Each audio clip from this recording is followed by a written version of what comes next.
Welcome ladies and gentlemen to a casted game of Age of Empires 4, and today spawning in on the west side of the map we've got Prairie here playing in red as the English civilization. He's going to be going up against none other than Leenock, spawning in on the east side in blue as the Ottomans. Welcome ladies and gentlemen to the pit, and we're going to be casting some games as a live stream today. Hope you guys are having a great day and will be enjoying the content that I'll be giving up to you. Going to be starting off on the pit with two very accomplished players in Age of Empires 4. Of course, we've got Leenock, who's been there in the pro level scene for quite some time now, and we've got 4 villagers building that twin minaret madrasa for the Ottomans. Did start off with a military school nice and early, even against the English, which is not often commonly done. But we do see Leenock doing that build. And Prairie here going up to the next stage with 4 villagers on the council hall, looking to get that next stage pretty quickly. And the pit is an interesting map, very geared to the late game potential for the English, but you know, it can be aggressive as well, and that's exactly, I suspect, what the Ottomans will be looking to do today. Of course, the Ottomans are a very strong civilization in the feudal age, getting the free units from the military school, and of course having bonuses and units like the meta that can come out and bolster these units. And going to be going out to the woodline now on the back, and that's something to be considering on this map, how exposed the woodlines can be at the back of the base outside of the town centre firing range. So that's something that needs to be protected, but the feudal age for the English is particularly strong as well, can be, especially with the council hall, as we do start to see those longbows popping out now. And yep, certainly English getting to the next stage a bit quicker means that we'll be having units coming out nice and fast as they are spawning now, looking to even harass the sheep. Should actually be able to get a couple of them on the retreat. Might just about. Well, maybe not actually. Hasn't been able to just yet. Scout is going to be retreating now for Leenock. Going to get that twin minaret madrasa very soon. And does have 3 spearmen, obviously not very useful here at this stage just yet against the English longbows. There's that feudal age for Leenock. The map does have some potential for trading. Of course, the Ottomans do have that trade landmark for the feudal age, but Leenock thinking better of it today at least. I'm pretty excited to see how this one's going to pan out. A couple of villagers heading out to the stone mine. So it looks like it's going to be a second town centre coming out for Leenock. Especially when you go with this number of villagers, 9 villagers. That is quite a sizable number. And you certainly do need stone for the military schools, but you wouldn't be looking to get that many. So do you see some spearmen coming out for Prairie here as well, going for the age-old combination, the longbowman and the spearman. Be interesting to see what other military building that Leenock decides to put down. It's going to be a military school again, rather than a stable for now. We'll be transitioning into that second town centre, looking to get a good eco rolling very soon, I am sure. Scout looking just to harass those villagers, but obviously Leenock does actually move the villagers away from stone. He's changed his mind. He's not going for a second town centre. In fact, I think he senses the aggression coming in. And looks like a couple of longbows heading in the east direction, looking to snipe some villagers on the wood. And Leenock needs to be careful. His woodline is very exposed. We talked about it at the earlier part of the cast. We said how this woodline is particularly exposed. And well, Leenock's feeling that pressure now, because these longbows are just probably going to camp here and just see if they can harass villagers that might be coming out. And well, Leenock is going to struggle for wood at this point. He needs to push this back. He's actually going to get blacksmith as well. Pretty greedy opening by Leenock. Not to get a production building, because the military schools, yes, they do produce units for free, but it's not the fastest production of units. Speaking of fast production of units, the council hall certainly does that. The equivalent of 2 archery ranges, and now the longbows are popping out. You see the steady stream of them on the west side now. And Leenock's going to need to deal with this. He needs to address it quickly because he's going to be running out of wood, and he doesn't even have access to gold either, so that's a bit of a struggle for him. Look how many villagers he has on those sheep.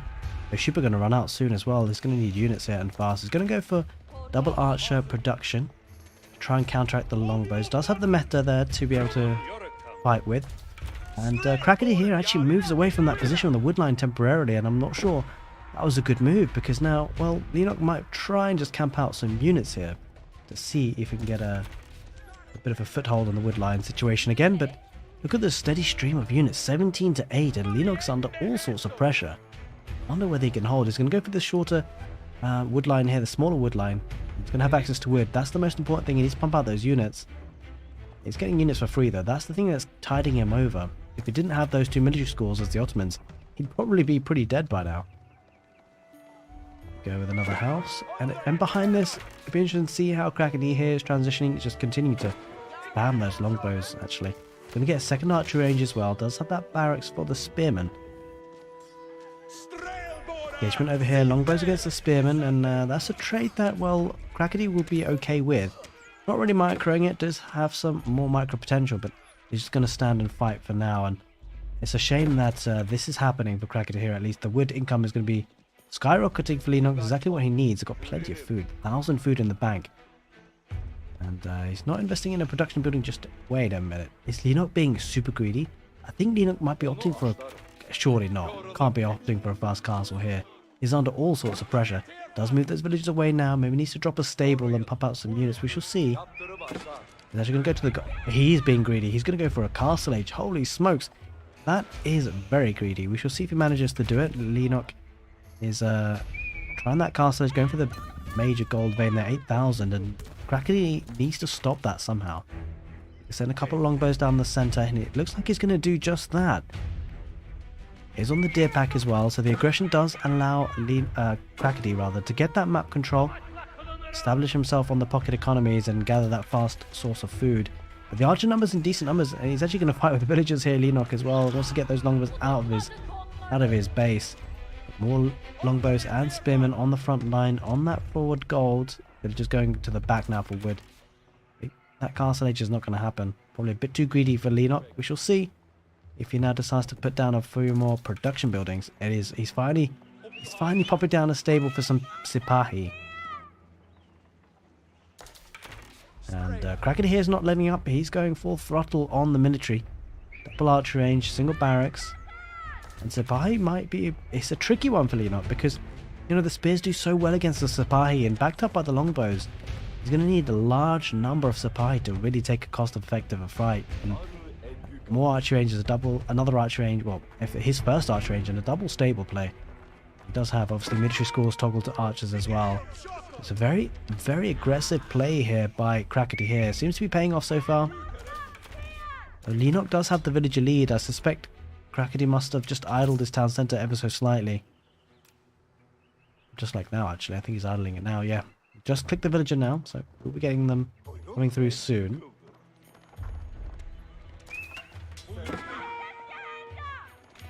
Alright, villagers moving away from that wood line again. Where are they off to? That is the question. Is he trying this again? Is he going to go to gold? We'll see. Setting a couple more villagers on the north side. Go to the berries, it seems. Wants food. He wants it fast. He's going to the gold as well. There are a couple of longbows, but they're being pushed back by Sipahi. There are 2 of them with the archers in the back as well. And the issue for Crackety, he's got his army spread out into different locations. On the east side, does have an outpost going up. Or, yeah, does have one. And he's going to deny that gold. But it's the central gold that Leenock has, and that's something that Crackety needs to address. Sipahi getting great value. Sipahi are going to tank a lot of these longbow arrows. The archers on the back of that for Leenock's going to wipe out the rest of the longbows. Don't think the spearmen are going to get too much value either. Units still being streamed on the west side. Scout does have vision on the berries. Wonder whether Crackety will send some villagers, or some army there rather, to attack those villagers. There's Sipahi in decent numbers here. Military levels numbers are pretty even here. 18, 17 to 16. Things are looking great for Leenock. Those Sipahi are getting great value. Longbows are dying, and this is just coming as a result of Crackety here having to split up his army in different locations, fighting on multiple fronts, but each army themselves are a little bit weaker than Leenock's, who basically is fighting all together. Another military school coming out for Leenock needs more free units, and now all of a sudden looks like the Ottomans are looking powerful. Bears just have to hide in the outpost for now. Too much military here for Leenock, and that outpost will go down with the melee units coming. They're just going towards that primary gold again. A bit of a safer gold. Let's have a double mining. Actually, that was Crackety's mining camp. Now, longbows heading on the west. Leenock needs to be careful. Will lose a villager, probably 2 on the berries, maybe even a 3rd. He's not reacting just yet. This could be painful. Leenock needs to respond to this. I'm not sure why he isn't. He's focusing elsewhere. Not much else to focus at the moment. I'm surprised he hasn't moved his villagers. It's 4 at least, it seems. Wow, 5 villagers lost there in the blink of an eye. It was 5 villagers ahead though. It just counts for Crackety's idle time. I think idle time's really hurt Crackety here because he doesn't seem to have lost any villagers apart from the villagers he sent forward. There was only 2 of them, and now there is the Mehmed Imperial Armory. Castle Age coming in for Leenock. He was kind of itching towards that earlier on, and now he certainly will be getting there. More longbows are streaming forward.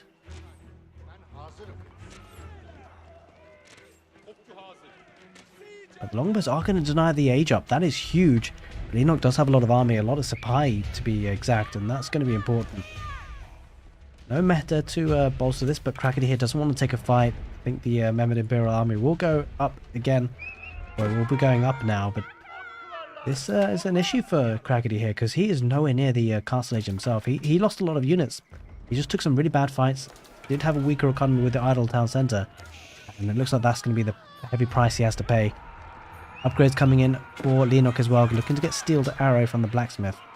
That will really bolster up the attack for those archers that are pursuing their spears. And look at this, spears are all down now for Crackety, apart from a couple of them that were hiding around in that gold vein. The archers will pick them apart. Once the archers pick apart the spearmen, the Sabahi get free reign, and they can do a lot of damage here. The archers focusing on the spears for now. This is a great fight for Leenock. He might be losing units, but the thing is he's keeping his opponent at home, and behind this he's going to get Castle Age. A mangonel or 2 from the Mehmed Imperial Army will do wonders as well. The Sabahi going to whittle down the numbers of those longbows. Archers are going to pick up the spearmen that are trying to attack the Sabahi, but just can't get close enough really. They're getting sniped. Villagers and bearers going to be exposed very soon. They're going to have to be careful. Going to be shooting out their longbows, well, short bows really. Now the veterancy upgrade coming in for the archers for Leenock. That's going to be very, very strong. Does have the military lead now, 12-4. I think we might see the GG very soon because I'm not sure how Crackety here survives from this. Leenock going to go back now. He knows he's ahead and he's done quite a bit of damage. And in the meantime, he's been getting free units this whole time. That's a really key bit of information to bear in mind. So whilst Crackety has had to spend a lot of resources for his units, well, Leenock's got a massive chunk of his army for free, and Crackety here now having a transition to farms, which is a little bit hard on his economy. Could be worse. The English do get cheaper farms compared to other civilizations, but it is a farming transition nonetheless. Sending some army towards the center of the map, which might get caught out if Leenock spots it, but he's going to go around on the west side in any case. He's got knights on the field. Castle Age units versus feudal age units. Crackety here needs to be careful. He's going to need a lot of spearmen. Trouble is, those spearmen will be picked apart by the archers, and here comes the full force of that Ottoman army on the west side. Crackety trying to do damage on the east. Does pick off a villager on the gold vein. Does deny gold for now, but trouble for Crackety here is that Leenock's getting free army here. 3 units from that. Those military schools. Villagers on the farms now being idle. They're trying to run to the town centre. Will lose 3 or 4. And I think this might be the beginning of the end. Villagers on the woodline need to retreat. There's nothing to defend them. He's on the pocket economies on the deer here, but just about as much as the economy he's got. He's going to run away with his villagers. Nice split of the villagers actually. Try and keep as many of them alive as possible, but 38-44 is the villager counts respectively for Crackety and Leenock. He's losing so many of those villagers. I don't know what that pathing is. I think those villagers were trying to get to the town centre, but there's no space in the town centre. 14 villagers already garrisoned inside, and I think Crackety's going to have to call it very soon because villagers are going down left, right and centre. But don't forget, Leenock is in the next age. He is in the Castle Age. Longbows are trying to pick off the rest of the remaining archers. They will do a job, but the knight will probably clean that up, and the archers, the longbows here, will just tickle this knight more or less. A huge value there for Leenock. He's done so much damage to the economy, and I suspect he'll be getting a mangonel. I think he's already got a mangonel on the field yet, making its way on the centre of the pit, and that's going to be very difficult for Crackety here to push. In fact, I don't think he really can, because he's got barracks, double arch, well, an archery range and the council hall. It's all infantry units. There's no cavalry units to try and snipe that mangonel, and of course he doesn't get any springles being in the feudal age. 37 villages to 45. Despite being such a strong defensive civilization, the English today are being punished by the Ottomans. Now just going to camp around the farms, and this is just idling the economy. 15 villagers idled there. And they cannot escape, they cannot get out, although they will soon because the army here for Leenock will be dying. The Mangonel are going to pick off any sort of units coming out of the council hall. Then how does Crackety address this? I think there's only going to be one way to address it, and that's going to be to tap out. Does still have a decent number of villagers on wood to try and fund the longbows coming out, but the longbow is going to be under pressure against the Mangonels, and I wonder whether the Mehmed Imperial Armory will be switched to another unit. It's just the Mangonels for now, but is also getting another stable for the Knights. It also has the presence of mind, Leenock, here to get the relics. And there it is, ladies and gentlemen. That is a tap out for Crackety here. You kind of expected it by now, but Leenock winning this game on the pit. It was an interesting opening to this live stream. We've got plenty more games coming up, so do stick around.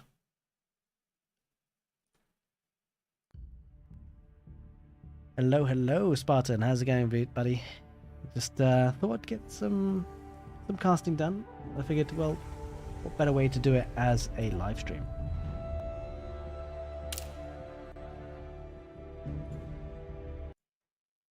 I haven't done a live stream in a very long time, so it's a bit rusty. I hope the quality is okay and the stream quality, audio quality is all good. I've also actually, with the arrival of my second child, we've moved temporarily to stay with my in-laws, so my wife and I can get a bit of extra help.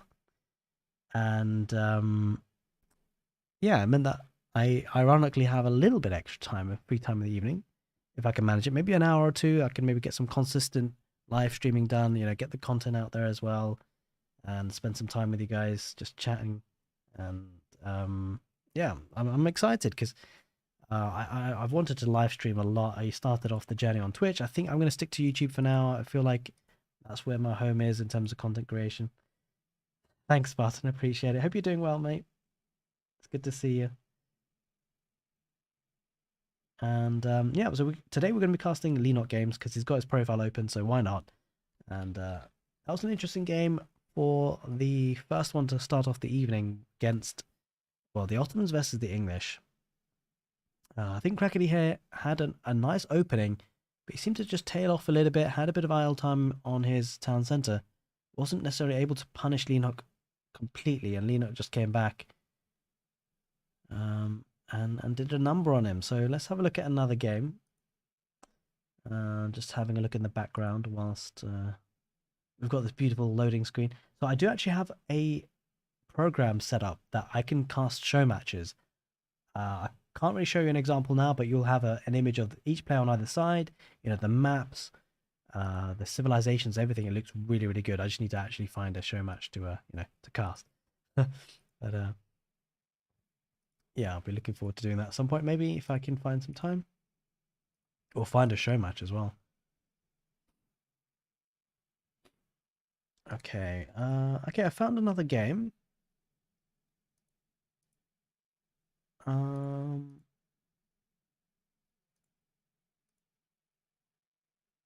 Yeah, let's do this one. All right, I found a game.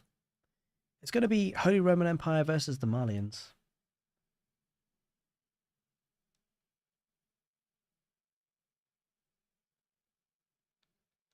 And it's going to be Prairie.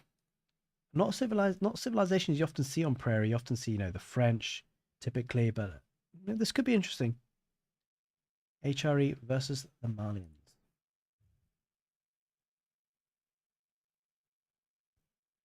All right, so guys, also if you're watching this offline, you know, if you're not watching it as a live stream, hope you're all doing well. Let me know in the comment section below whereabouts in the world you're from. I'd be interested to know actually where everyone is kind of from that watches the stream. Probably a very international community, Age of Empires 4. But without further ado, let's get into the next game. Welcome, welcome, ladies and gentlemen, to a casted game of Age of Empires 4. And today in the southwest corner of the map, we've got Leenock playing as the Holy Roman Empire. And today he's chosen the colour red. He's going to be going up against Aoe4, playing in the northeast in orange as the Malians. Welcome, welcome, welcome, ladies and gentlemen, to Prairie. Two civilizations we don't often see on Prairie, but what excites me about this matchup, it's kind of a rush for fast castle. Both civilizations do have a good strong power spike in the castle age, obviously with the Holy Roman Empire, with the Burg of Palace, The Malians with the Farimba, they can be very, very aggressive. And we shall see how this one pans out. Now, with the casting done as a live stream today, I'm looking to be a bit more interactive with chat. So, Aburo, welcome. I can see you're in chat. Hope you're doing well. We are going to be looking at Leenock's games today. He's got his profile open, so why not both? Well, I'm not sure about both players, but I know Leenock for certainly is training for Golden League, the Age of Empires 4 tournament coming up, hosted by egctv. And I'm excited about this match because often you see civilizations like the French. Certainly you don't want to be seeing civilizations which are very hungry of wood. So things like English is a bit tricky. Spartan in the chat mentions that I think Prairie is nice for Malians since they don't need too much wood. And certainly, yeah, I mean, it's very true. They are a very gold-heavy civilization, especially with the Farimba garrison, of course. So that could certainly work in the favor of Upward today. The Holy Roman Empire, on the other hand, they kind of do need a decent amount of wood.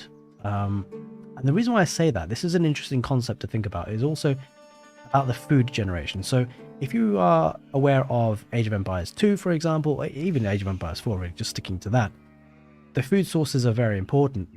Often you can't get food sources without wood, other than sheep and hunt, of course. It has to be put in mind that the Prairie does have a lot of sheep, so they certainly won't need a farming transition for a while. But if Leenock does need a farming transition, that would be very tough because don't forget the Holy Roman Empire with the Prelate bolstering up the gathering speed by 40%. It does mean they do chew through their food very, very fast.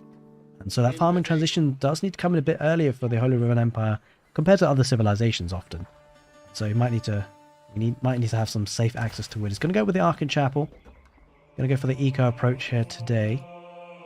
And plenty of sheep there for Upward, actually. It has to be said, a lot of sheep. I wonder whether Upward went for 2 scouts. It does have one there. It does have one there. So it did indeed go for 2 scouts. So you can kind of tell by the number of sheep. Now, Leenock did go for 2 scouts as well. And I mean, this is a sensible play. You kind of expect to see two scouts, rather, on this map, just purely because of how many sheep there are. But this could be a battle for Fast Castle. And certainly, as Spartan said in the chat, maybe the Malians are a little bit less reliant on wood. And we talked about, again, about the sources of food. You know, farming transition might be needed for the Holy Roman Empire, but the Malians, on the other hand, they can always build a mill and get those cattle out, which costs gold, 100 gold for a cow, which contains 500 food. Seems like a very nice trade to me. It's the Mansa Quarry today for Upward. And we do see this a lot with the Malians going up against Holy Roman Empire, where they don't necessarily expect too much of an early feudal age aggression.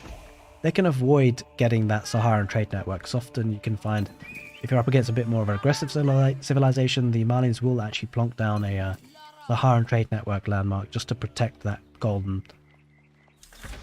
mine, the gold vein, and the pit mine, the surrounding houses. Ark and Chapel is now up and running. We often see this, you know, the Holy Roman Empire very quick to get to that next stage. It's a decent one. It's going to be on stone. It looks like actually Leenock might be opting for a second town centre. Maybe that's his way of protecting wood. We'll have to see. Scouts looking to burn down those houses around the pit mine, just to do a bit of damage, just to delay things. So if you're new to Age of Empires 4, the pit mine is actually bolstered in terms of how much gold it gets by the number of houses you have around it, mining camps, and it is a passive gold generation building for the Malians. The Mansa Quarry is toggled to gold by default, and it looks like Upward is going to keep that going. He's going to open up with a stable himself. Looking to pile on the pressure.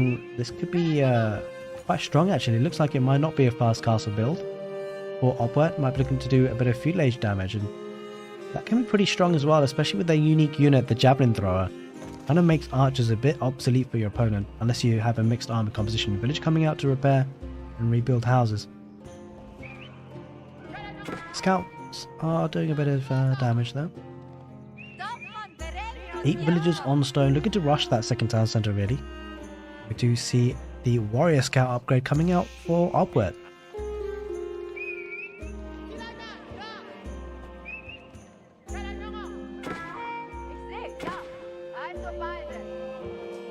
Got to push that back a little bit. But certainly two civilizations that aren't the most aggressive opening civilizations. There's that second town center on the gold vein. Not protecting wood for now. Just going to be going to defend that 8,000 gold vein. That's huge. Warrior scouts are chasing after the regular scouts, so certainly a fight that Opwet would win. And I just wondered, does it? I think the warrior scout, has it got a faster movement speed? 1.88 tiles per second. Damn it, didn't get to see it in the end, but it certainly feels and looks like it.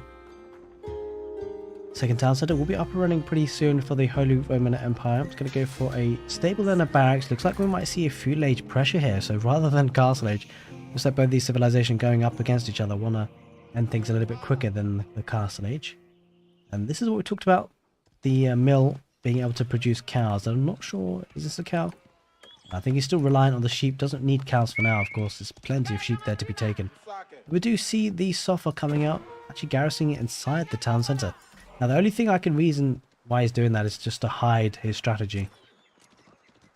Doesn't want to give away the fact that he's got Sofa, or maybe not. He's come out again. But stable and barracks for the Holy Roman Empire. And just a stable for now for Opwet. Looks like Opwet is looking to get to that next stage though, actually. Just invested in a stable just to tide him over because he has the resources to go up, and he's going to go up with the Farimba garrison. No real surprises there. And it doesn't have all that many villagers on gold, but as I say that, we see a flurry of them coming to that gold. The gold is forward, so that's a bit of a tricky situation. Trouble for Leenock is that, well, he went to town centres, so the aggression that he could put in the feudal age is a little bit limited, or is a little bit delayed at least. And that 2 town centre play for Leenock is going to hurt him a little bit. It's going to allow Opwet to get to that castle age and pretty safely take this gold, because Opwet is actually invested in a stable himself, can fight this horseman off pretty nicely. Anti-hero, welcome to the live stream. Hope you are doing well. It's a little bit of a change up in my content creation for now. Obviously I'll be doing the live streaming as we see today, hopefully a bit more often, but I will be obviously continuing offline casts as well. But I wanted to spend some time chatting with you guys live stream as well and just test it out. I did start off my content creation with live streaming on Twitch. Now, as we can see, I'm kind of opting a bit more for the YouTube side of things. Either way, I want to be hanging out with you guys a little bit more often if I can. And, alright, well, there's that castle age for Opwet. Just reliant on gold units, quite a few spearmen. Chasing that back. He's good snipe there actually on the spearmen. And I wouldn't be surprised to see some units coming out for the Farimba garrison. It is going to be the Musafadi warrior. But out very nice. And certainly, yeah, if you guys are watching this live stream, not live, afterwards, do let me know if you'd like to see some more live streams. Hopefully be able to give you guys a bit more of a heads up when I'm actually going to do it. Maybe get a regular schedule. That would be pretty cool. I think I'll generally keep the live streams a little bit short, maybe 1 or 2 hours, that kind of thing. Just so I can keep it a bit more regular. Maybe every few days. We'll see. Speaking of wood, we did speak about how wood is a bit rare and difficult to keep hold of on this map. And that's a challenge that Leenock's going to have right now because the spears need to defend that position. Alright, he's going to just camp out here a little bit, and I think at this point this does allow Opwet to possibly think about getting relics. I do see that he does have a mosque here. He will be looking to get those imams out on the field to pick up as many relics as he can, and that will set him up very nicely for the mid to late games. We see the Musafadi warriors making their way across the map. And Opwet needs to be a bit careful though, because let's not forget the Holy Roman Empire has been on 2 town centres for a while now. That means more villagers, that means more resources, that means a stronger economy. Anti-hero rather. Because I love your videos like those elephants versus janissaries. Yeah, I love making those testings of units versus units. They're good fun to make, and it's actually quite useful data. I mean, obviously it's sandbox type experiments. Obviously you have micro and you have mixed army compositions, but it's kind of nice to have a look at some of the direct unit compositions and comparisons, which we will see more of in Season 4 with a couple more units coming out. As we do see a horde of horsemen coming on the east side there for HRA, looking to just see if he can find any stray villagers on pocket economies, but there's nothing around. Mustafadi warriors dive in. Leenock looking to protect that wood line with the outpost, doing pretty well at it, and looks like it's been pretty safe. I think we just saw the veterans coming up for the Mustafadi warriors.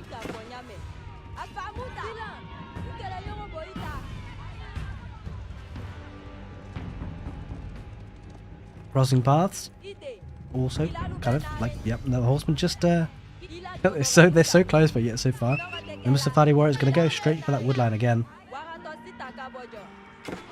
He thought about it, but he decided to head back, and a bit standoffish. But one thing to bear in mind is I did say that Leenock does have a second town centre. Let's not forget that Aoe4 does also have the pit mines that are passively generating gold. In fact, he's got 2 already, and we could pick up the relics as well. Although the HRE do have the prelate, 40% is no joke in terms of gather speed. Is with the Mustafadi warriors. Look at the stealth ability. That's not something that Leenock spots. We'll see it now. Those spearmen will perish. The Sopher will have a free reign on the archers. A bit of a wallow going up on the somewhere on the east. The horsemen shut that down though. This is where the main action is happening on this forward wood line, and this is a problem. Certainly the archers will get good value against the Mustafadi warriors, but these are veteran Mustafadi warriors. Certainly do better than their feudal age counterparts, and there's a lot of villagers going down there. Holy smokes, that was huge. Look at the village count, 44 versus 42. That was a massive, massive raid there for Aoe4. That second town centre has just been kind of nullified in that sense. Obviously did have a large number of villagers for quite some time, but that forward wood line, ouch, is a big, big problem. He's going to try and get another outpost on that wood line, and this is coming as a consequence of that second town centre placement, you feel. Going for the gold instead, and his wood is, to be fair, I have to say, Leenock's wood situation is pretty terrible. I mean, his wood, all his wood is forward, literally all of it. Which is an issue. But something has to be said as well, Aoe4's gold is forward. And that is something that the Malians is going to rely on, and that's where the fight is happening. The horsemen are diving on the villagers, but there are Donso added in the mix with the Mustafadi warriors jumping on the archers. The archers are being surrounded, and this is a big, big issue for Leenock. You might win this fight, but at what cost? The archers are microing down the Mustafadi warriors. Certainly the right thing to do. Horsemen are tanking a little bit, but the Donsos are actually throwing their spears as well. And that's something that's very unique to the Malians, of course. It's really powerful, actually, because the spearmen necessarily don't have to have a direct melee, like, they've got a bit of range. I mean, did you just guys see how far that Donso threw that spear? That was crazy. In any case, Aoe4 pushes this back even more. Villagers are garrisoned inside the outpost. This is not a fight that Aoe4 will win. It'll do a lot of damage, especially with the Donsos actually getting a decent connection on the horseman. Actually feels like Leenock is losing a lot more than he should. Mustafadi warriors charging in as well. The Sopher are tanking a lot of the archers fire, and it's going to focus on the villagers, we feel. Another batch of Donso, and it looks like the production capabilities for Aoe4 just looking a lot stronger. Leenock stuck in the feudal age, has not been able to get up to the next stage, and that second town centre hasn't really paid. Well, it's done its job. It's done a decent job at keeping the villagers up. But he's just lost so many on that front wood line. Here comes the farming transition. This is exactly what we talked about at the first stages of this cast. The farming transition is really going to hurt the Holy Roman Empire, and he's going to struggle for wood. And that wood is constantly going to be an issue. In fact, Malians, they don't necessarily have to kill villagers here. Just need to idle that wood economy and just harass that forward wood. Very hard farming transition. Having said that though, the Holy Roman Empire, when they do get the farming underway, this is incredibly strong because of course it's all influenced by the Ark Chapel.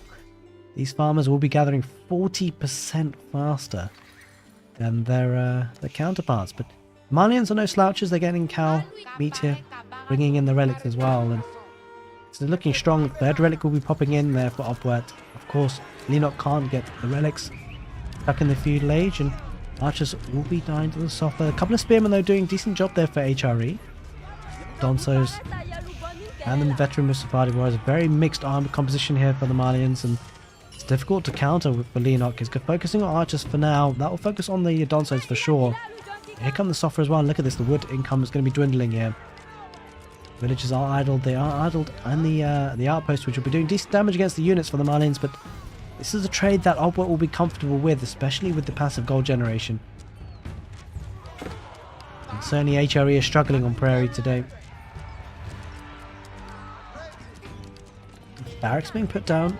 Looks like actually Opwet's going to just siege this down. That is bad news for Leenock. Veteran Mustafadi warriors getting a lot of torch damage. Enough to take down that outpost without too much of a problem. And it does have the double archer upgrade, the wedge rivets upgrade, so that is a key bit of detail that Opwet is focused on the blacksmith, and that's going to primarily help these Mustafadi warriors that do struggle against archers. And look at the villager count, it's pretty much neck and neck, and when you consider that Leenock has had to invest in a second town centre, he's going to go up with the Burggraf Palace, looking to try and push this back a little bit. And it has to be said, against highly armoured units, or the civilizations that get very highly armoured units, for example, the HRE and the French, it does feel like Malians do a really good job against them with these Mustafadi warriors, which absolutely shred highly armoured units. They are the anti-armour specialist. And it is, of course, as a consequence of not getting crossbows, but Leenock getting to that castle age now, relatively neck and neck on villager counts, but look at the military numbers. Opwet certainly ahead on that front and does have relics to boot, 3 of them. In fact, he's got 4 of them.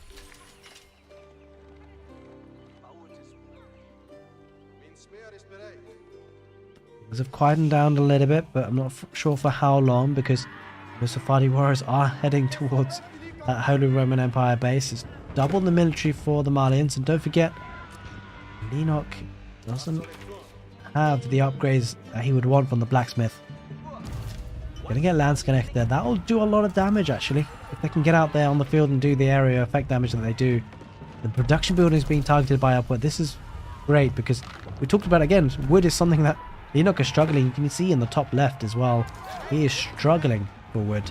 And he won't be able to replace these production buildings anytime soon. Does have the Burggraf Palace. That does limit his production somewhat to those units. To Man-at-Arms and Landsknecht and Spearmen. Opwet just biding his time, not rushing in. Picking up the final relic, 6th relic. Or the 5th one actually, I think. Getting the sacred sites as well whilst he's had it. And gold income is going to be really skyrocketing. He's got the west sacred site.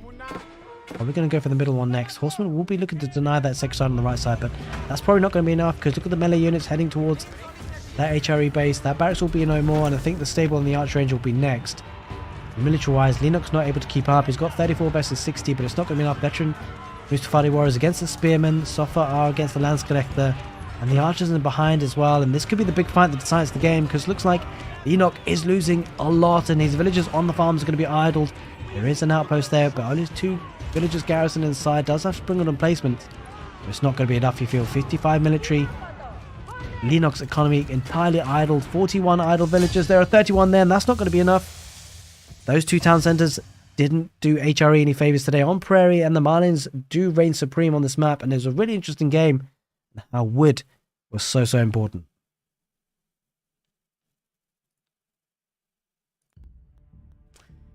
Alright. That was a cool game. I think strategically it really struggles for HRE. Has to be said. Yeah, it's going to be tough for Leenock for sure. HRE versus Malians and Prairie is a tough period for HRE for sure. And I think it comes down to wood, isn't it? I think the civilizations that necessarily don't focus on wood so much kind of thrive. French, especially French with the sheep, and then the Malians. Yeah.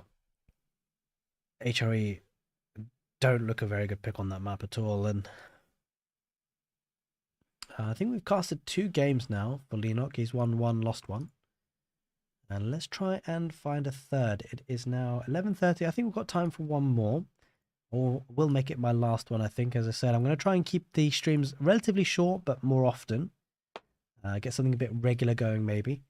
And if you guys are enjoying the stream, don't forget to give the video a thumbs up. And if you're watching offline, same thing. same thing. All right, let's find a third game to watch. What can we watch to round this stream off? We will see. It will be Leenock, of course. This is a stream dedicated for Leenock fans.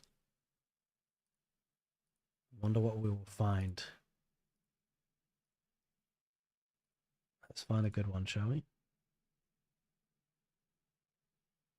Okay.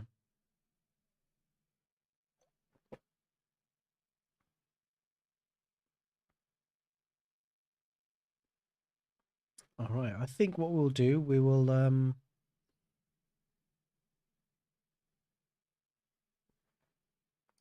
okay, I've got a game in mind. I found a game. I'm just gonna see if I can find that looks a bit more interesting. Otherwise, I'm pretty quite happy on this one actually. Yeah. Okay. I got an idea. Any Delhi games? Okay, I'll have a quick look at that.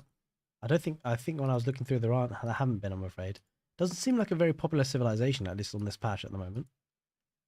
Which is a shame.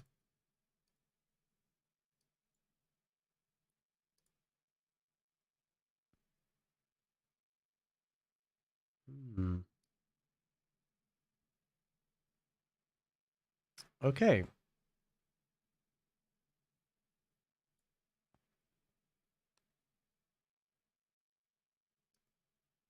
Alright, I found a game. It's going to be the Prairie. I'm afraid there are no Delhi games, my man. I'll try and keep that in mind for next time, though, for sure. If Delhi is what you're looking for.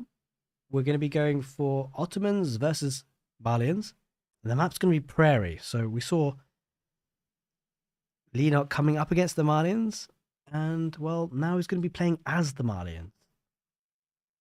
Going to be going up against the Ottomans.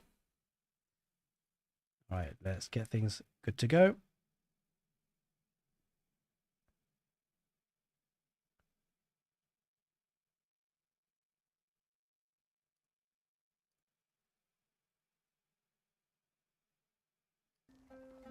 Oh, I don't know if in that last game we had desktop audio. I think we may not have had audio. That kind of sucks. But anyway, I think you probably didn't have game sounds on that last game. I'm not so sure. Anyway, we have it now at least. That's the important bit. We have got. Alright, I think we're good to go. Let me know in the chat actually, guys. Did you actually hear the game sounds on that last game? I'm not so sure. In any case, we're going to stick around for this one because this will have game sounds. And today, in the south corner of the map, we've got Leenock playing in red as the Malians. Going to be going up against GUA, Give You Anxiety in blue as the Ottomans in the north. Welcome, welcome to Prairie. We just saw a Prairie game. And, well, Leenock switching to the Malians today. This is going to be an interesting one because this, again, we talked about how wood is so important on the Prairie. And, well, GUA playing as the Ottomans is another civilization that it's semi-dependent on wood, but they can get free units, of course, from the military schools. I'm pretty excited to see how this one pan out. Now, something that's very different from the last matchup is that HRE is not the most aggressive civilization against the Malians, or against any other civilization, really. That's not the same for the Ottomans. The Ottomans are being super aggressive here, and GUA is being super aggressive here. He's got a spearman here, looking to torch down already the pit mine. This is where we talked about how the importance of choosing your landmark. So I suspect Leenock will be opting for the Saharan trade network to try and protect this golden pit mine, but the problem for him is he's up against an outpost. Now, this is a strategy I had been thinking about a lot for the Ottomans, is the outpost rush, because the Mongols can do it well, but so can the Ottomans. He's got the barracks down already, and it wouldn't be surprising to see a military school to follow this up for 3 units. In fact, it doesn't even need that military school, to be fair. He just continue to produce his spearmen, and he's going to try and deny this pit mine in the age up. He wants to deny that fast castle, and who could blame him? Because, of course, we saw in the last game, the Malians can be very strong to get that castle age with the Firimba garrison. It's going to be the Mansa Quarry. Okay, he's going to not bother with a Saharan trade network here. Going to try and fight this off with units. Which is interesting. I'd like to see how Leenock plans this one out. I'm pretty surprised they didn't go for the Saharan trade network there. Let's go for the passive gold generation or stone generation, which we'll see. Behind this, looks like GUA is not opting for the military school. Instead, he just wants to go to that next age and is going to go with 3 villagers on gold and the rest on food. Just a single villager on wood. Something I need to kind of remember to do is to actually switch the overlay at the top to go to the villager count on each resource. It's certainly helpful to understand the build orders that players are going for, as we see villagers now transitioning onto wood for Leenock. Now that he is going up to the next stage. Of course, that outpost rush does delay GUA a little bit. But it does mean that Leenock can't just easily go to the goal to get to that castle age. So, certainly interesting to think about the timings of things and delaying certain strategies that might be appearing.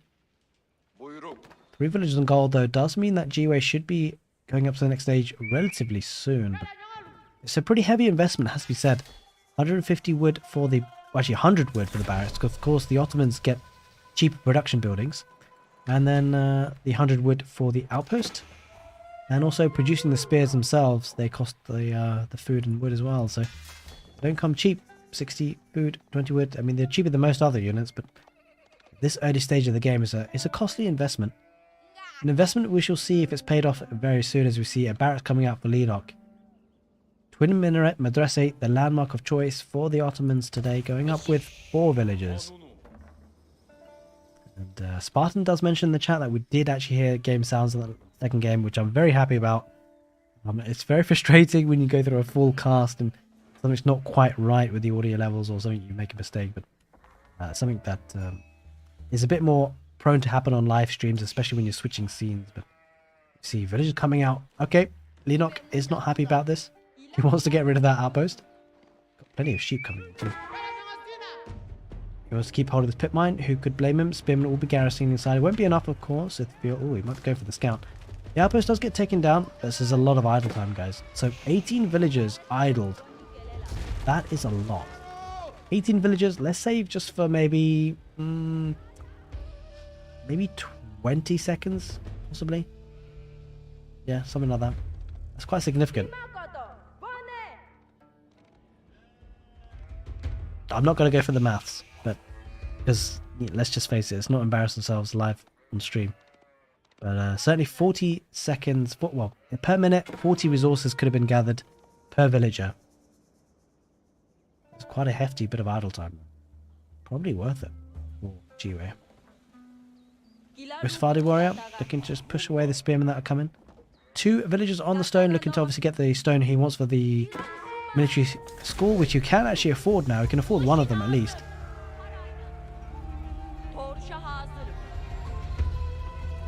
Let's get into that feudal age now, which is certainly helpful, but does now mean that Leenock can gather gold if he wishes to. Looks like he's going to play a bit more of a feudal age, which is not really hugely great for the Malians compared to the Ottomans, it has to be said. Especially when you start factoring in the military schools where units will be coming in for free for the Ottomans. And I think if you're GUA, you'd be quite happy to try and make this a feudal age affair. Wheelbarrow coming in for Malians. Alright, Aoe4 warrior picking off the spearman pretty cheaply. Now, this is really fortunate for GUA. This stone mine, or at least the mining camp, is actually in range of the town centre. That is absolutely huge. It does mean that Leenock's options are a little bit limited. Might have to go around the back to the wood line. It looks like the wood line probably is in range as well. It is. You know what? GUA's spawn is pretty good here, has to be said.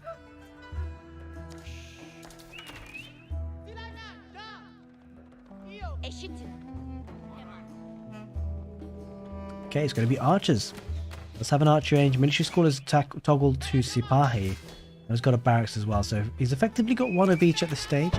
Let's produce the units. It does have the Vizier points. Goes for the meta as well. So this is going to be increasing the attack speed by 15%.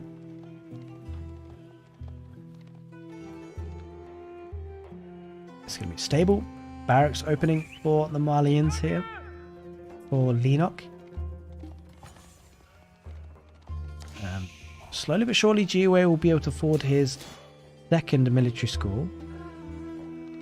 Push the army back. It's pretty neck and neck at the moment so far, really, in terms of villagers and military. Leenock does have the slight edge in terms of villagers, and GUA the slight edge on military.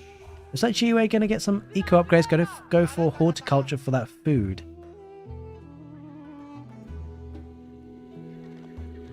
Alright. Pretty passive now at this stage compared to how it started with the outpost rush, heading into the 8th minute of the game, getting a blacksmith. If you're new to Age of Empires 4, a little bit of an explanatory point here. The blacksmith actually increases the production speed of the production buildings that are within the influence, as you can see. Increases by 25%, 33% and 40% per age respectively. And there is that Castle Age landmark. None other than the Prairie garrison. No real surprises there for the Malians. Well, GUA is not going to be able to extend this into the feudal age any longer, because Malians are well underway to that Castle Age. He's actually gone for the back gold here. Very, very safe. Well, positionally safe anyway. No static defenses there. But it's something that GUA will need to scout out first to be able to do any damage. Of course, does not necessarily know it's there. That's quite smart because GUA may be caught out by this Castle Age. He may not have known because there aren't any villages on the stone mine. Well, he knows now because he sees the foundation. Does need to scout. So Bahai going to go towards the south, and this is a key bit of detail. I think he's going to look for the other gold. Certainly looking for scouting information. This is what the high level players do so well. The Musafali warriors chasing though. Oh, let's get a good hit. These ladies are very, very fast on their feet. Leenock getting to the next stage now. We'll be looking to get production up and rolling with javelin throwers. Wouldn't be surprised to see javelin throwers on software coming out. Mosque is being built, or has been built rather, to get those imams out for the relics. But woodline, it's always wood with Leenock, isn't it? He's always struggling with wood, and that's what GUA is going to target. We talked about how there's no static defense here. GUA spots it, and he's got a couple of archers. Villagers are being pulled. That's the problem now. The villagers do have wheelbarrow that certainly help the situation, but with a Sipahi and a spearman there as well, a couple of villagers will go down. There's two, maybe a third, maybe a fourth, which we'll see how he manages. Well, looks like it's just the two for now. Maybe three. Should be three. Yep. Three. Good value for GUA. It's just ahead on villagers. But the tech up for Leenock does mean he has the advantage in terms of the military. Looking to get the veterancy of the Musafali warriors. Double stable. I think GUA, I think he wants to stay in the feudal age for quite some time. Looks like he's going to be trying to be aggressive. And the question is, when you age up to the next stage, what does it actually give you? I'm not sure it gives the Malians all that much here, apart from the access to relics. And but it does give the upgrades to the units, but I think the javelin throwers might be key here. Certainly, GUA is likely to go heavy on archers, or at least as much as he can fund with the lack of wood that is on Prairie, as the Sipahi look to try and focus on the javelin throwers. That's going to be certainly a nice unit for GUA to have against those javelin throwers.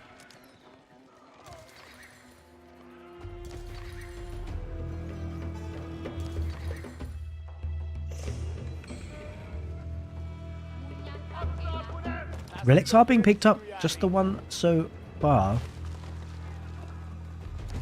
But Leenock seems to have two in his clutches, but bringing one very close to home. It has been deposited. Yeah, GUA certainly being he's targeting the feudal age. He's getting the upgrades he needs on the blacksmith. Another vizier point coming out. I wouldn't be surprised. We should see what he goes for. I don't think we can really see. There's no overlay for that, I'm afraid, on this caster mode. To be able to, no, I think that mum gets it in just about. Does lose his life though in the process.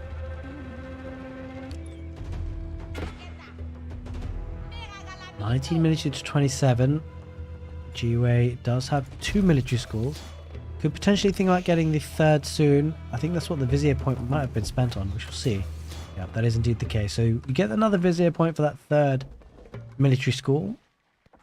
As we can see, you can get a military school per age. And this is the extra one that is courtesy of that vizier point. And Leenock struggling for wood. Not that he necessarily needs it. It's really gold that he needs to keep the Prairie garrison working.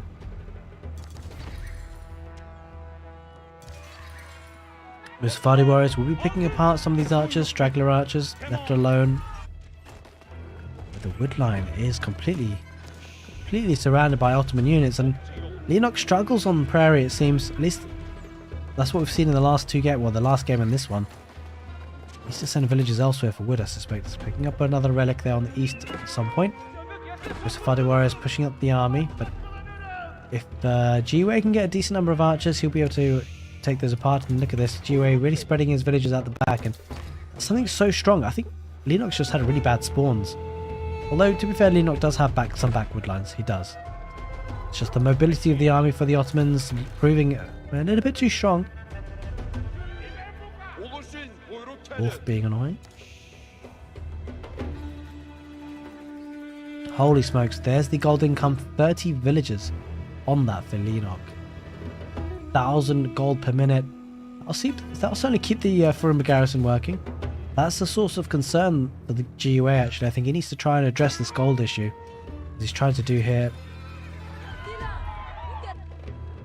He needs to find a way to deny the gold, but a decent amount of gold income came in there for Leenock. We should have another 2 cycles or so of the Prairie garrison. I think GUA needs to just deny the gold. If he does that, he's got a very good chance of winning this game.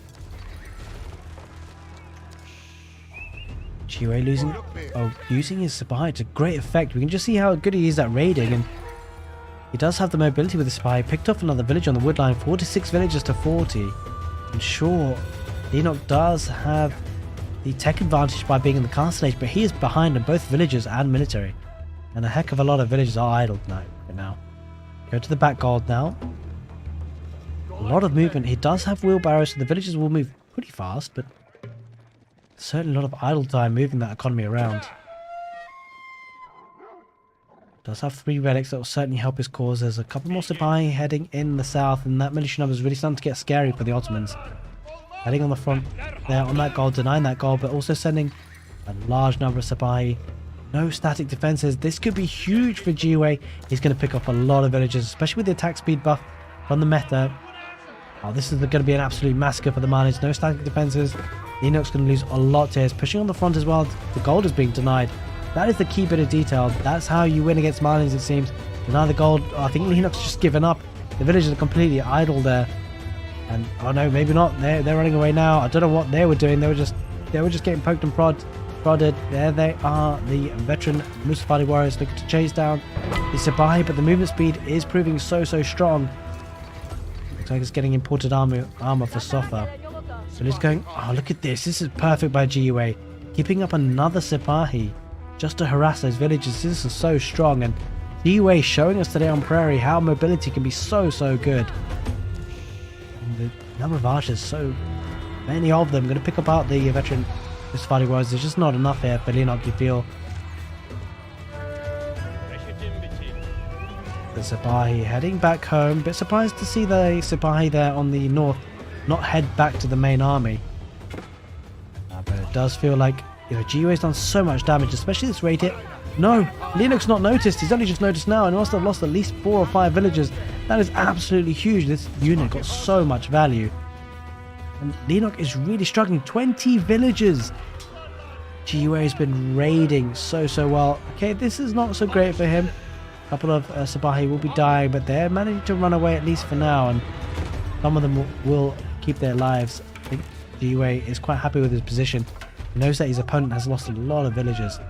And with the 3 units coming out from the 3 military schools, that's where the Sipahi are all coming out from.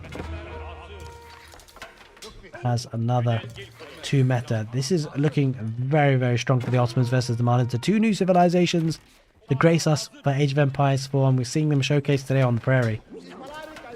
And Leenock does have still a decent number of military, 58 to 60. The trouble for him is, the longer this game goes on, he is so far behind on villagers. He needs to take a decisive fight, and it looks like he feels he needs to as well. I think he knows it. He's going to send Musafadi warriors and the Suffer in, but the javelin throwers in the background, they might be able to do decent damage against the archers. This is a huge fight in that little choke point, which is perfect for the Ottomans. The spy getting a good wrap around against the veteran Musafadi warriors. Javelin throwers are going down as well. Just too many units there, especially with the meta drumming away, and I think this is the fight that will win the game for GUA, and the Ottomans have played this almost to perfection, you feel. If not to perfection, and villager count and military count almost double both of them for GUA. Veteran Musafadi warriors surrounded by the Sipahi, and yeah, this is proving way too much for Leenock, and this is a surprise. GUA is gearing up for Golden League 2, and He's looking very, very strong. Villagers on the back here for the wood line. Possibly being raided by the veteran Mustafadi warriors. But look at this, the archers are in pursuit. And this is just something that Aoe has just done a lot better with the mobility. He's been able to raid the exposed economy. Now Leenock is struggling. He is on the back foot, 62 military to 12. And these military schools have been doing so much work. Again, off of gold. Denies that extra relic. At this point, the relics don't really matter. Again, Aoe sticking on that back gold. And I think Leenock's out of ideas. He needs to find a way back onto gold to be able to produce from the Frumba garrison. Just doesn't have the units he needs. I think this could be GG very soon. I think it's a matter of time. Lost too many villagers, too many raids. And oh my god, another one. Aoe, a perfect showcasing of raiding here. 3 Sabahi doing a lot of damage. Villagers are now being pulled back, but I mean, the villagers are being killed as almost as fast as they're being produced for the Malians today. A heck of a lot of archers going to pick off the Sofa. They kind of tickle them, but when you have them in this mass, it's still enough. A couple of veteran Mustafadi warriors heading in the north there for Leenock, but I'm not sure there's all that much damage they can do because the villagers have since moved on. This is where the major fight is. It looks like Aoe going to go to the next stage, to the castle age. I think once he does get up to the next stage, that probably is going to be the signal for Leenock to pull this one, because I'm not sure there is a way back. And he's going to keep some units here finally in the south gold vein. And yeah, I'm afraid these 5 Mustafadi warriors trying to get value. Gave away his position by the attack signal. Look at this, Aoe protecting his villagers, pulling them away from harm's way, and Leenock needs a way somehow to back into this game. And I think even the Sabai might just take this fight. He'll back off actually, he'll keep his units alive for that castle age tech up. Can't blame him. There's that castle age, and I think you're probably going to see the GG soon. So we do see the veterancy of the archers coming in for Aoe now. I'm not sure that Leenock has what it takes here. He'll need a miracle. Vizier point spent on the Janissaries. Well, Aoe not rushing anything. He's not diving in unnecessarily. Slowly but methodically building up his forces and getting the upgrades he needs. Ooh, wait, this could have been a big pick-off. Aoe not noticing. Leenock not noticing. The Mehmed Imperial Army toggled to the mangonels. That's what it defaults to. And he's not moved it away. Sabahi going up. Oh, look at this. The timing is perfect. Veteran Mustafadi warriors are pulled away, and the Sabahi do engage against the veteran Sofa. Would be overall a decent fight for the Malians, but just not enough here in terms of unit numbers. Villagers are pulled away. That's the main thing, keeping the economy idled. Here comes the veterancy for the Sabahi. Leenock trying to hold on for as long as he can, I think. He's going to need a miracle here.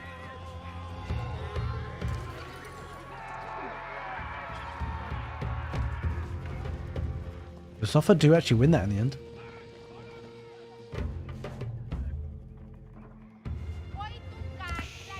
Aoe quite happy to sit back at home just to make sure he doesn't throw this game away.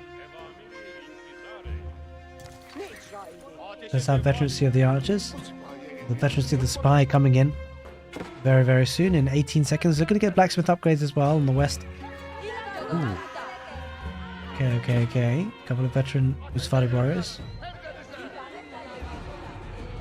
He's back on gold again. Leenock, he needs to secure the gold really. That's possibly his only way back into the game. But economy wise, things are looking bad. He does have passive gold generation, of course, with the landmark, the Mansa quarry, and also the pit mines. But with only 2 pit mines at this stage of the game, that's not looking great. We do see the first mangonel popping out. And a bit of a push probably going to be coming out for Aoe. He's going to go for stables, maybe some knights. And that could be what it takes to just seal the deal in this game. Okay, a bit of raiding damage. A decent amount of damage actually there. Quite a few villagers do go down. I'm not sure if it's quite enough. Certainly Leenock keeping Aoe on his toes. The thing that is looking good for the Malians is the fact they do have the relics. 3 of them, another one coming in now as well. Does feel like he lost a bit too much. Half the number of villagers. There's that 4th military school, adding even more military passively. Veteran Sipahi, think better of engaging with those Mustafadi.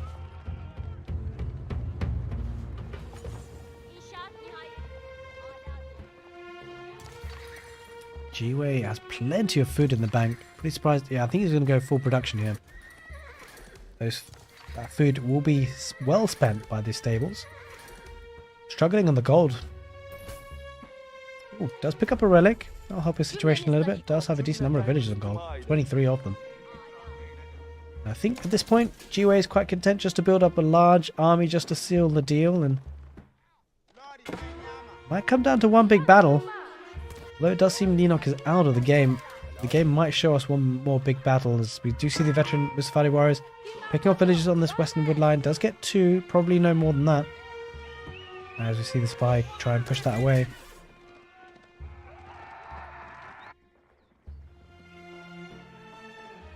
It does look like Jiwei is a bit more on the back foot, but I don't think he minds too much. I'm sure he feels like he's ahead by the number of villagers he killed, and military numbers relatively similar though. I wonder whether Jiwei might pay the price for being so passive here. Janissary is doing well against the Sofa. As we said, with equal military numbers, well, it was equal for a second there. Then the military schools kicked in.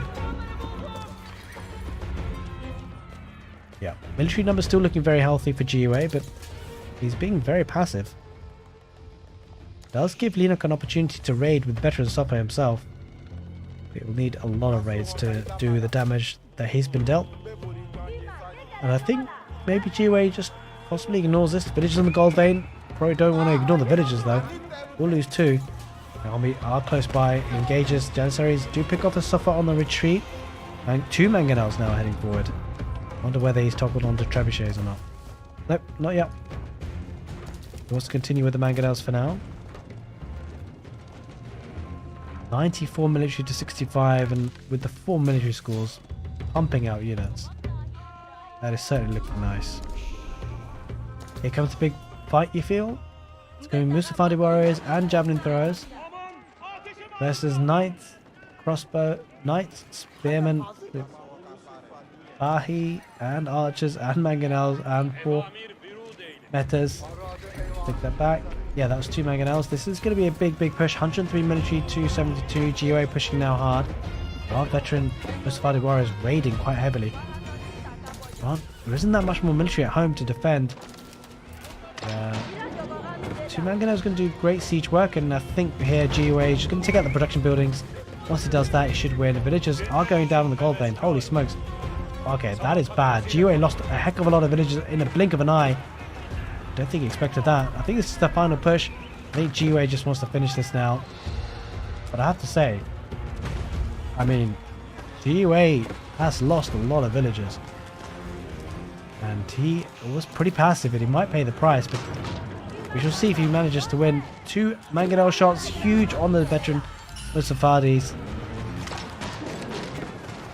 Another volley off of that, but didn't get too much more value. We'll be taking out the other mosque with the 3 relics inside.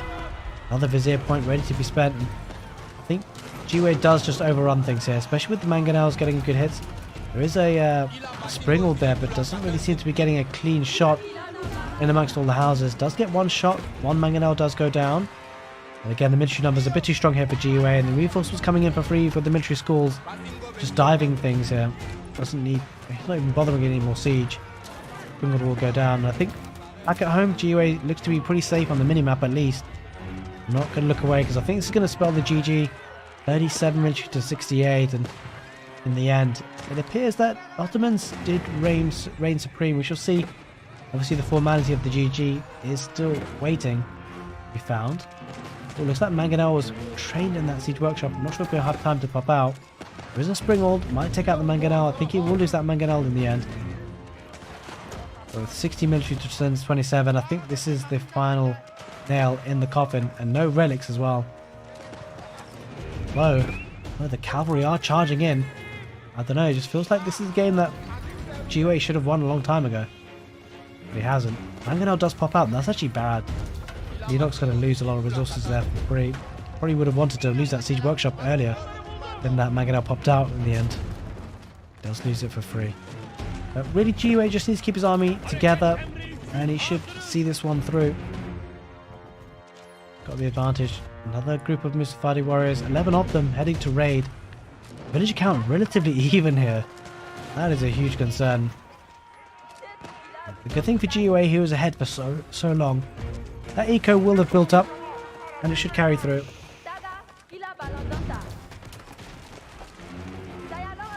Pushing down the houses. I think Leenock feels he's still got a way in. He's picking off reinforcements. This is a good play by Leenock, showing why he is so strong in Age of Empires 4.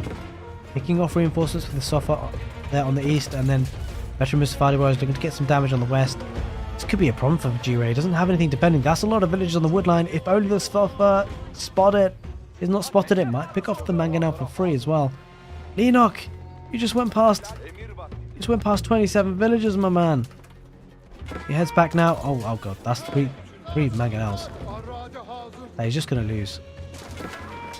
At least lose 2. On the front though, GUA just keeping everything idled here. Does have a mangonel there. The issue for GUA though is that he's not idling all that many. 7.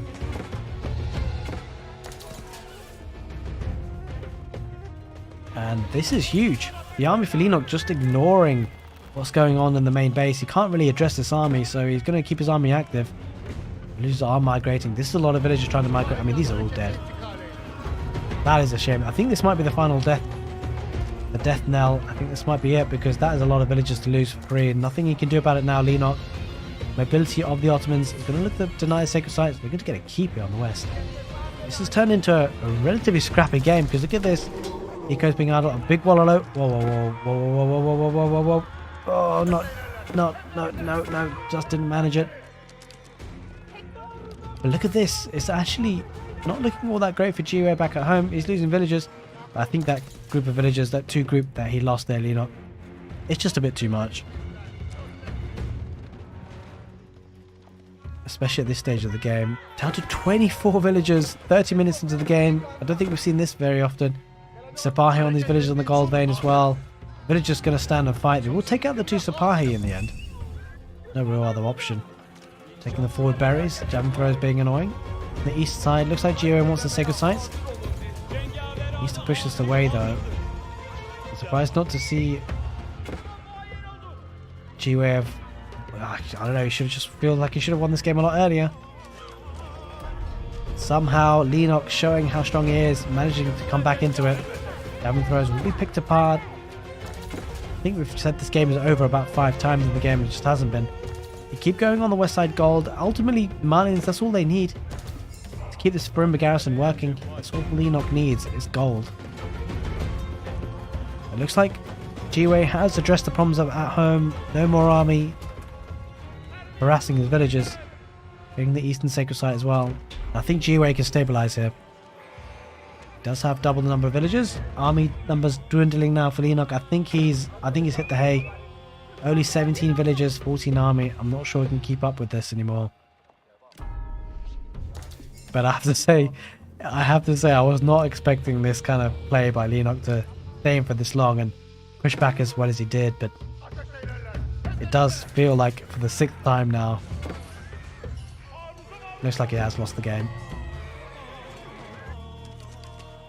I feel like the lack of siege is really hurting GUA and not finishing this game off.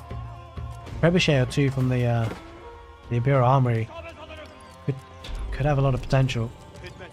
Group of 7 knights going to charge on the villages. Villagers do garrison inside, and this is certainly being delayed by Leenock. He doesn't die easily, does he, ladies and gents? Rob Miller mentions in the chat he loves it when players give themselves a chance when things look bleak, and that's exactly what Leenock's done. I don't think Leenock was too far off the comeback either. Scrappy is a good word for it. He has my respect. Yeah, he does. I mean, it's pretty impressive what he's achieved with such a low economy. As we said, without siege, it is difficult to kill your opponent, even with a very low economy. Rams, trebuchet, often needed, or even just mass melee units for the torch damage. GUA didn't really have that. He had plenty of archers. It was certainly an entertaining game. I thought it was over 10 minutes ago, but we've had another 10 minutes of a comeback almost for Leenock. But just not enough steam, you feel. I mean, I don't know. Guys, I don't know what to say. The villager lead is 20. It's 22 villagers versus 40. And we are 33 minutes into the game. But he does have double the military here, GUA. I think losing the relics is a bit hard here for Leenock. There's a decent amount of gold income for his Firmba garrison production. Losing that kind of hurts him a little bit. Does have the gold on the west though. Surprised not to see a pit mine. He just doesn't have enough wood. You can really tell how tight their economies are when he can't afford a pit mine. At this stage of the game as well. Ah, the stealth gonna just snipe this Mangonel. GUA can lose Mangonel for free. I think GUA's cottoned on the fact that if there's no Firmba garrison, there are no units. And he's going for knights. These veteran Mustafaris, they'll eat the knights. The numbers, though, will be too many.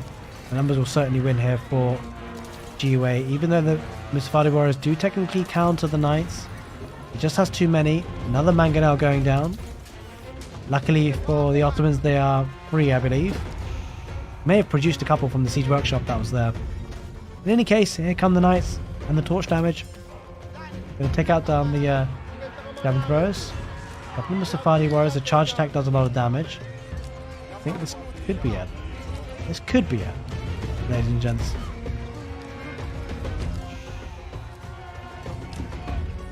GUA diving in with a bunch of knights. Leenock down to one military. God knows where that military is. 11 villagers garrisoned inside the town centre. And you feel that's got to be enough. It was the knights in the end for GUA. The knights came in and torched down some buildings.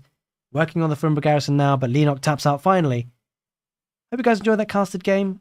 And good night. Alright guys, so that's the end of the live stream. We're going to finish it there. I hope you guys enjoyed that last game. It was a bit of a long one in the end. A bit long-winded. It seemed like it should have ended a long time ago, but well, it didn't. And Leenock kind of held on for a very long time. He pushed back quite a bit. Guess that's why Leenock is Leenock. And it does feel like GUA did struggle to finish that game off. Certainly an interesting one. Alright, yeah. I think Leenock's probably going to be hating Prairie for sure.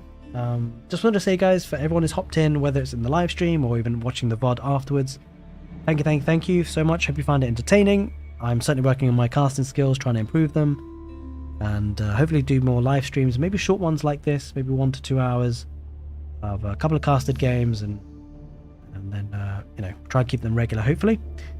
And thank you very much for everyone who supports the stream, whether it's just by watching, just even giving the videos a like, even, you know, all the Patreons, the Twitch subscribers, the channel members. Very much appreciate you guys, and hopefully I shall see you guys very, very soon on another live stream. Take care. See you guys soon.